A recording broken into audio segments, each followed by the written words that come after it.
श्रीमन्चन्दन चर्चितो जलबपु शुक्लाम्बरा मल्लिका मालालङ्कृतकुण्डला पर्विलसत् मुक्तावली शोभिता सर्वज्ञाननिदान पुस्तकधरा रुद्राक्षमालाकरा वाग्देवी वदनाम्बुजे वसतु मे त्रैलोक्य माता चिरम् अमरी कबरी भार भर्मरी मुखरी कृतं दूरीकरोतु दूरीतं गौरी चरण पंकजम् अविरलः मदजलनिवहं भर्मरकुलानीकसेवितकपोलम् अभिमतफलदातारं कामेशं गणपतिं वन्दे मूकं करोति वाचालं पङ्गुं लङ्घयते गिरिं यत्कृपातमहं वन्दे परमानन्दमाधवम् सच्चिदानन्दरूपाय विश्वोत्पत्त्यादिहेतवे तापत्रय विनाशाय श्रीकृष्णाय वयं नमः नारायणं नमस्कृत्य नरं चैव नरोत्तमं देवीं सरस्वतीं व्यासं ततो जयमुदीरयेत्। ओम तत्सत्। श्रीकृष्णाय नमः। परमादरणीय श्रद्धालु भक्तजनहरू, अब हामीले यति पुष्पाञ्जली गरिसकेपछि आजको कथामा जाउँ। आजको पवित्र एकादशी, पुण्यदायी एकादशी, जुन शक्तिला नाम गरेको एकादशीको कथा श्रवण गर्नेछौँ। हजुरहरूले एकचित्त भएर ओम नमो भगवते वासुदेवाय महामन्त्रको जाप गर्दै कथालाई श्रवण गर्नुहोला। ओम श्री गणेशाय नमः। श्री सरस्वत्यै नमः। स्वस्ति श्री गुरुभ्यो नमः। ओम नमो नारायणाय नमः।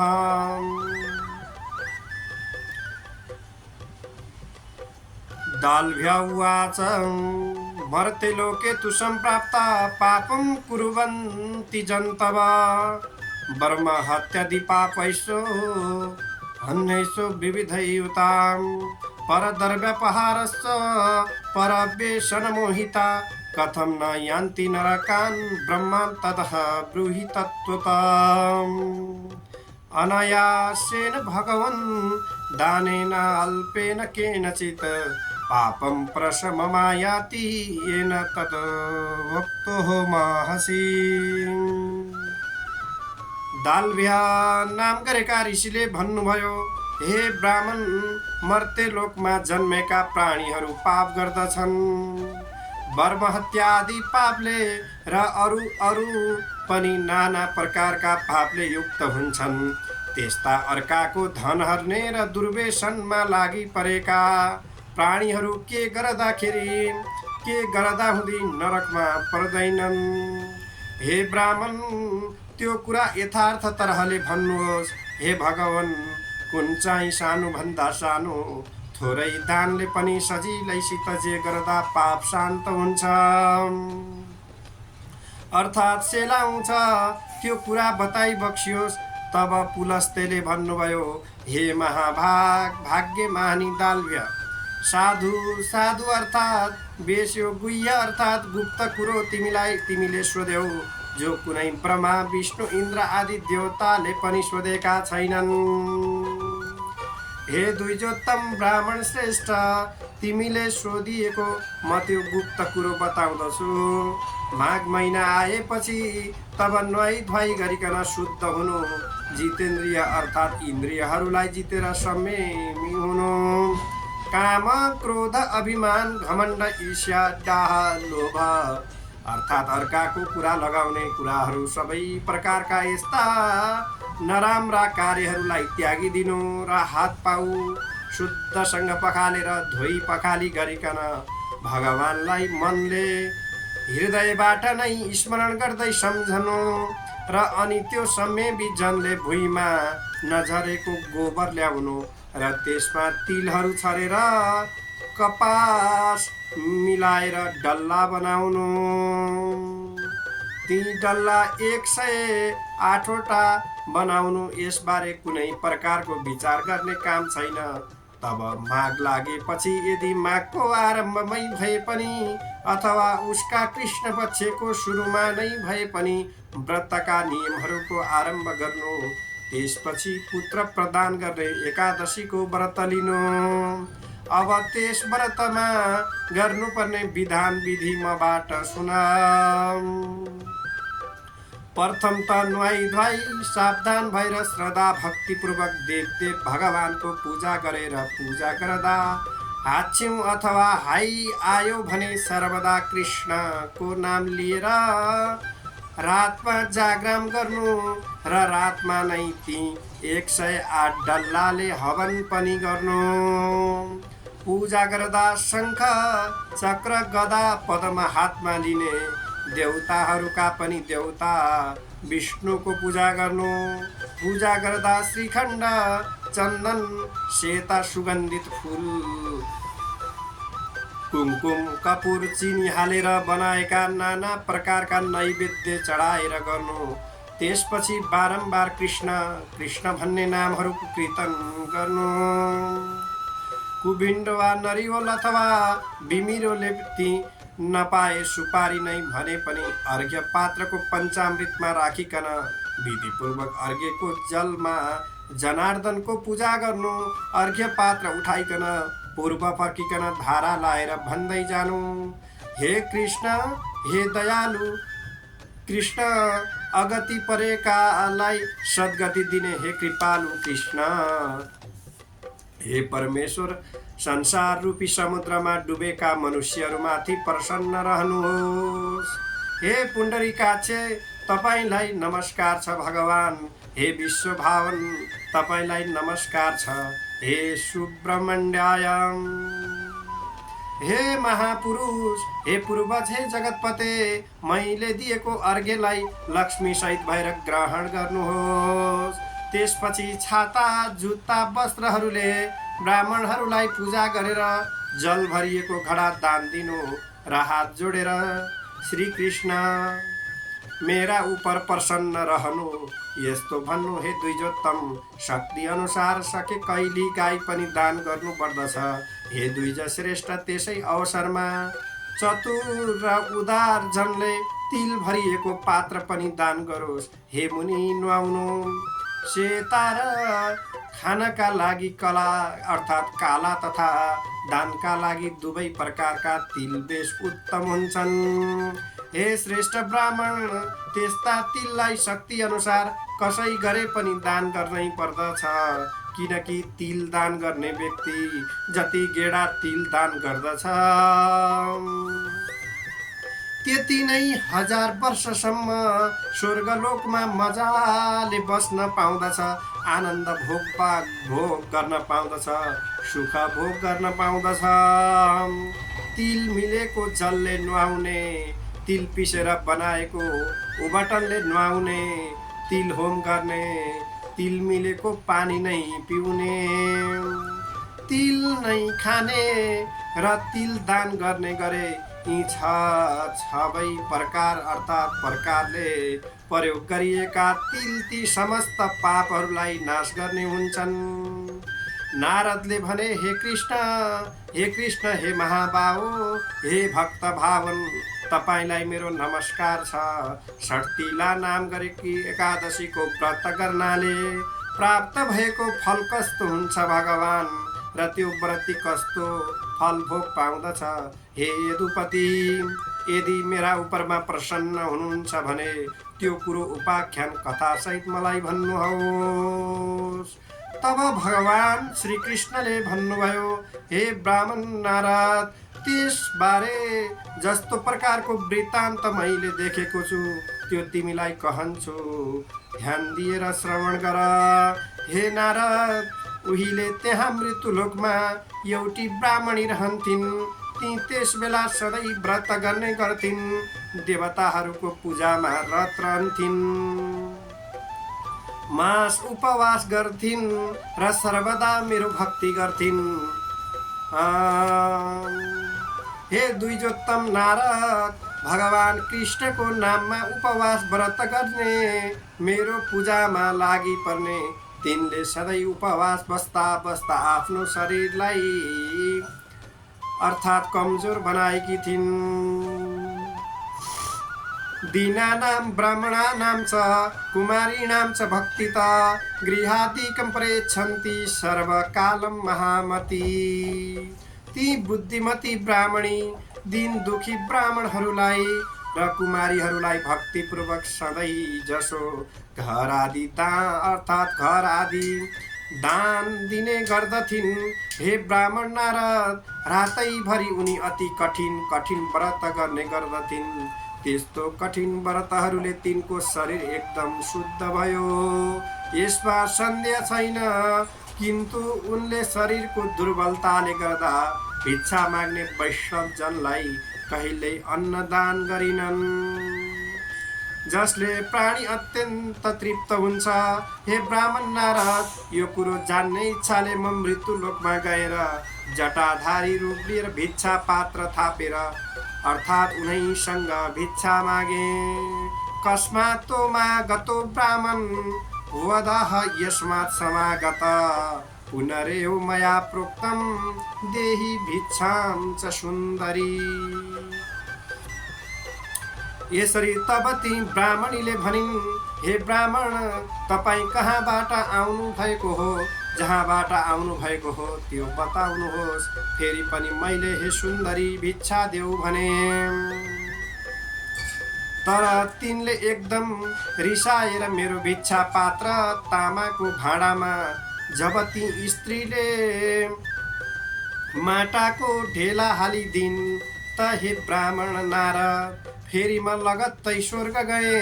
तब धेरै वर्षपछि ती अत्यन्तै व्रत बस्ने तपस्विनी कुनै दिन व्रत गरेका फलले स्वर्गमा आइन् त। हे विप्रर्षि नारद, जब माटोको डल्लो भिक्षा दिएको प्रभावले अत्यन्त सुन्दर घर पाइन्, तर त्यो घर धन धान्य केही नभएको रित्तो थियो।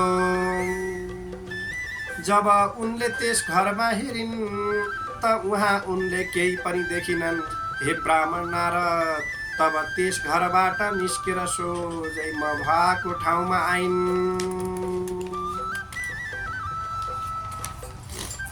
क्रोधेन महताविष्टा त्विदं वचनहम ब्रवीत्, मया व्रतैषु पृच्छैषु उपवासैरनेकश,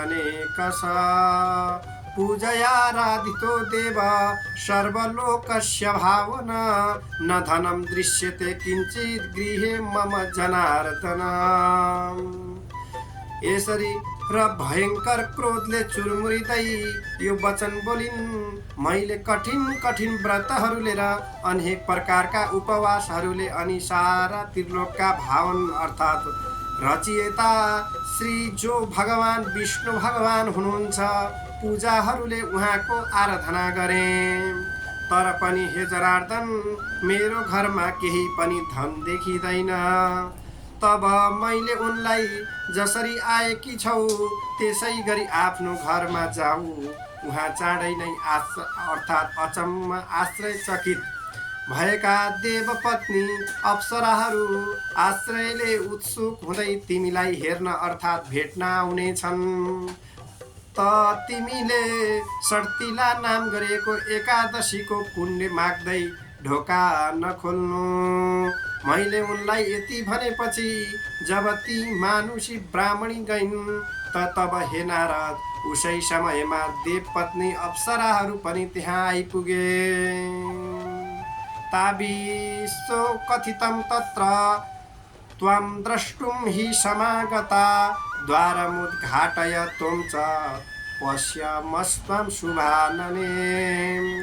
तब तिनीहरूले त्यहाँ तिमीलाई हेर्न नै हामी आएका हौँ भने, तसर्थ हे सुन्दरी चेहराकी सुन्दरी, तिमीलाई हामी हेर्छौँ, तिमी ढोका उघार। तब ती मानुषीले भनिन्, यदि मलाई हेर्न नै काम छ त एकदम साँचो साँचो भन्नुहोस्, अर्थात् बाचा बाँध्नुहोस् र ढोका खोलेको उपलक्ष्यमा मलाई षट्तिला एकादशीको पुण्य दिनुहोस्। तब षट्तिलाका व्रतहरूको नाम सुनेर त्यहाँ कसैले पनि केही बोलेनन्।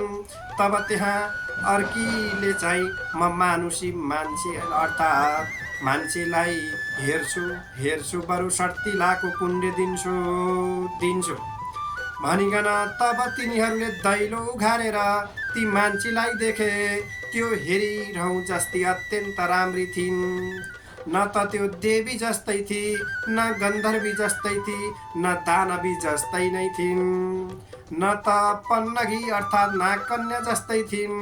हे द्विजोत्तम नारद, मैले पहिले देख्दा पनि त्यो त्यस्तै नारी थिइन्। रूप कान्ति समायुक्ता क्षीणेन समपद्धत, धनं धान्यं च वस्त्रादि सुवर्णं रौप्यमेव च, सर्वं गृहं सुसम्पन्नं षट्तिलाय प्रसादत, अत्रि तृष्णा न कर्तव्या वित्तसाठ्यं विवर्जते जय। अनि त्यो एकछिनमा अघि कि भन्दा पनि अधिक रूप कान्तिले चहकिली भई षट्तिलाको कृपाले हेर्दै उसको सारा घर धन धान्य वैभव लुगाफाटा अनि सुन चाँदीले पनि भरियो, भरि भराउ भयो। त्यसकारण हे नारद, धन पाएपछि अति तृष्णा गर्नुहुन्न, कृपणता अर्थात् कृपणतालाई पनि त्यागिदिनु पर्दछ। आफ्ना धनको शक्तिको अनुसार तिल वस्त्र आदि दान गर्दै रहनु पर्दछ। यस कामले जन्म जन्मान्तरमा पनि आरोग्यता भइरहन्छ, आरोग्यतालाई प्राप्ति गरि नै रहन्छ। दारिद्र्यं न च कष्टं वै न च द्रौभाग्यमेव च, न भवेद् वै द्विजश्रेष्ठ षट्तिलाया उपोखणात्। अनेन विधिना राजस तिलदानान्न संशय, मुच्यते पातकै सर्वै नात्र कार्य विचारणा। हे द्विज श्रेष्ठ नारद, षट्तिलाको व्रत बस्नाले ती उपरोक्त कुरा हुँदैनन्। जस्तो कि न त कुनै जन्ममा पनि दरिद्र नै हुन्छन्, न त कुनै कष्ट नै भोग्नु पर्दछ त्यो मनुष्यले। जसले व्रत गर्दछन् ती त भाग्यमानी नै हुन्। यसरी व्रत गर्नु पर्दछ। हे द्विज श्रेष्ठ नारद, षट्तिलाको व्रत बस्नाले त धेरै पुण्यदायी फलहरू मिल्दछन्। हे राजन युधिष्ठिर, यस्ता प्रकारले माघ कृष्ण पक्षको षट्तिला एकादशीको व्रत बसेर तिल दान गर्नाले निश्चय नै सारा पापहरूबाट त्यो मनुष्य मुक्त हुन्छ। यसमा कुनै प्रकारको संशयात्मक विचार गर्ने काम छैन। दानं च विधिना सम्यक् सर्व पाप प्रणाशनम्, नानारता भूतो नायास शरीरे मुनि सत्तमम्। हे मुनिहरूमा श्रेष्ठ नारद, विधिपूर्वक राम्रोसित दान गर्ने गरिरह्यो भने त्यस दान गर्नेको सारा पापहरू नाश हुन्छन् र न त उसलाई कुनै अनर्थ हुन्छ, न त कुनै उसको शरीरमा शारीरिक खेद या चिन्ता नै रहन्छ। श्री कृष्ण गोविन्द हरे मुरारे, हे नाथ नारायण वासुदेवम्। इति श्री भविष्यतः पुराणे श्री कृष्ण अर्जुन संवादे माघ कृष्ण एकादशी षट्तिला महात्म्यम्। इति श्री षट्तिला एकादशी को जय होस्। भगवान श्री लक्ष्मी नारायण को जय होस्। श्री राधा सर्वेश्वर भगवान को जय होस्। राधा सर्वेश्वर भगवान को जय होस्। परम आदरणीय श्रद्धालु भक्तजनहरू, अब हामी पुनः पुष्पाञ्जलीमा जानेछौँ। भगवानका नाममा दिव्य पुष्पाञ्जली अर्पण गर्नेछौँ। हजुरहरूले पनि हातमा फुल चन्दन जे छ लिएर षट्तिलाको नाममा ओम नमो भगवते वासुदेवाय भन्ने महामन्त्रको साथमा हातमा फुल लिएर नमन टक्राउनु होला। उपनयतु मङ्गलं वो सकल जगन्मङ्गलालय श्रीमान् दिनकर किरण निबोधित नवनलिन दल निवेक्षण कृष्ण